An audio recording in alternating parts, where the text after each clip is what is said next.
Hi guys, JK Hogan here.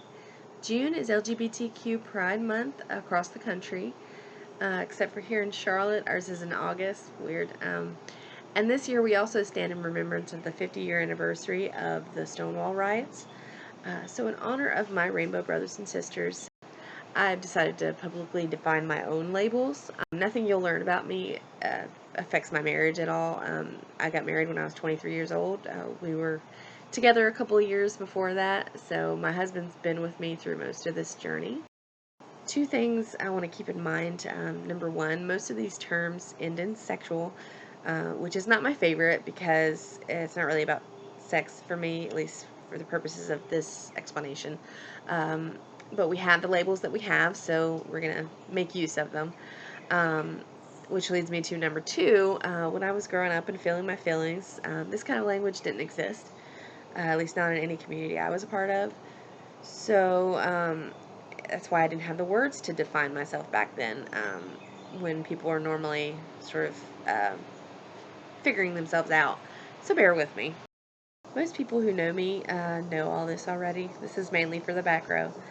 I'm going to use some terms that people who aren't involved in the LGBTQ community might not be familiar with. Don't worry, I'll walk you through it. The first label, for lack of a better word, that I identify with is demisexual. What this for me means is that I'm only attracted to someone when I've got a strong emotional bond with them. Demisexual people are generally fiercely monogamous because we form such deep bonds before we consider getting involved with another person. Ooh, sorry. If you're interested in learning more about the characteristics of demisexuality, I'm going to post a link. That's a kind of a good list to use. Remember, not everyone experiences all of the common traits. Everybody's different. I'm married to a man. I love him, and he loves me. We have kids, dogs, the whole 9 yards. But that doesn't make me any less demisexual. And also, demisexuality for me does not include a gender preference, which is where I get even more complicated. I also identify as panromantic,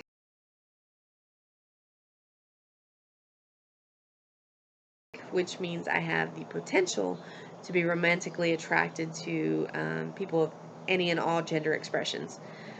Gender doesn't factor into attraction for me. It's just whoever's heart speaks to me. Hypothetically, of course, because, again, I'm happily married. So, to review, men, cis or trans, yes. Women, cis or trans, yes. Non-binary, genderqueer people, yes. And everything in between. But, again, still within the confines of that demisexuality. So, I am a panromantic demisexual woman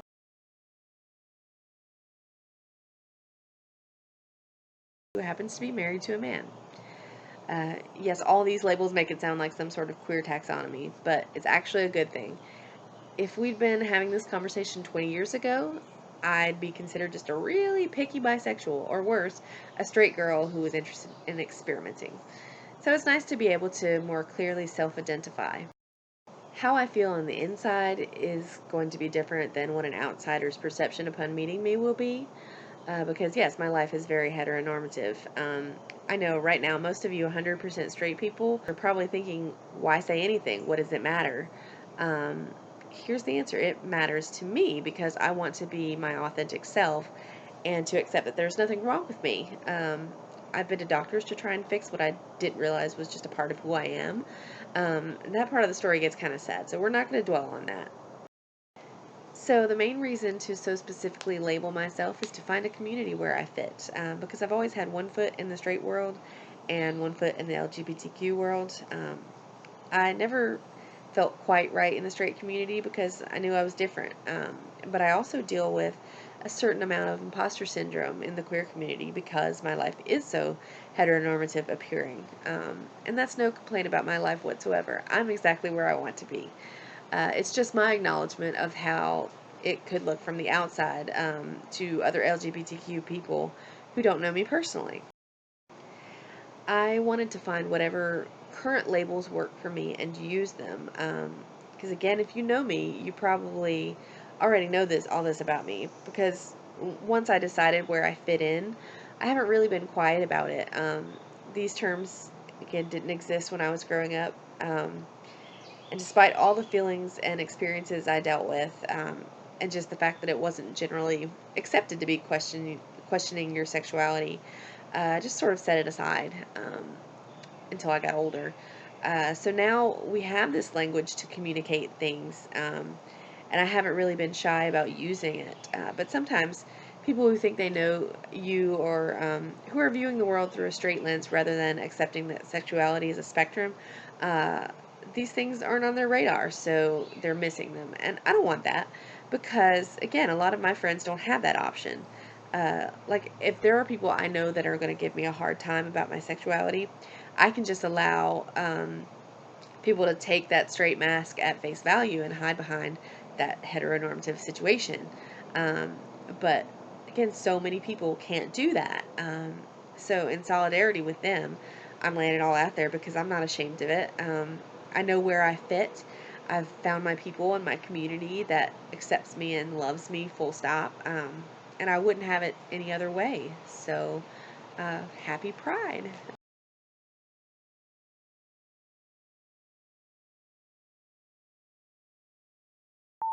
So I got new hairs. She's purple now. She was purple before, but she's a better purple now. You know, gotta get ready for Pride in Providence, Rhode Island. It's gonna be so fun.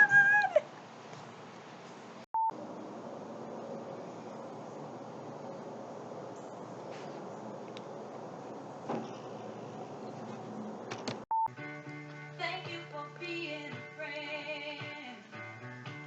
Travel down the road and back again.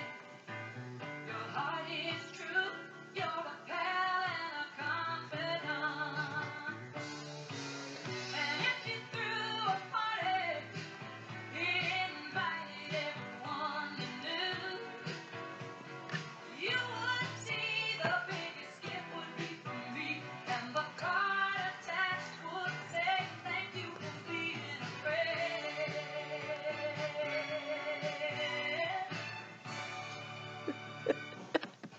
Sashay away.